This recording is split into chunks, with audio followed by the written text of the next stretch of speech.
Le curling est un sport de précision très ancien. Né sur les lacs gelés d'Écosse au XVIe siècle, il devient sport olympique en 1998 aux Jeux de Nagano. Deux équipes de 4 joueurs s'affrontent sur une piste de glace. L'objectif est de lancer des palets de granit le plus près possible du bouton, centre d'une cible appelée maison.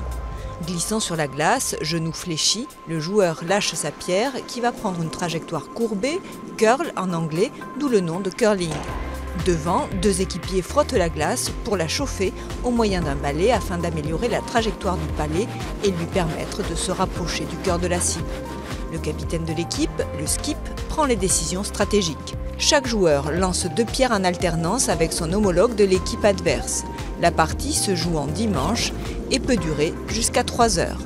Pour compter les points, on élimine les pierres qui sont en dehors de la maison et on compte, un peu comme à la pétanque, 1 point pour les plus proches du bouton.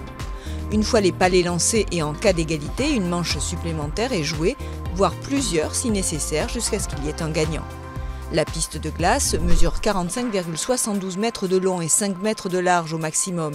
Le palais d'Écosse ou du Pays de Galles est muni d'une poignée. Son poids est de 19,96 kg maximum. Les chaussures sont équipées d'une semelle glissante pour le pied d'appui et d'une semelle antidérapante pour l'autre. Généralement en fibre de carbone, les balais sont de forme et taille variées selon les préférences des joueurs.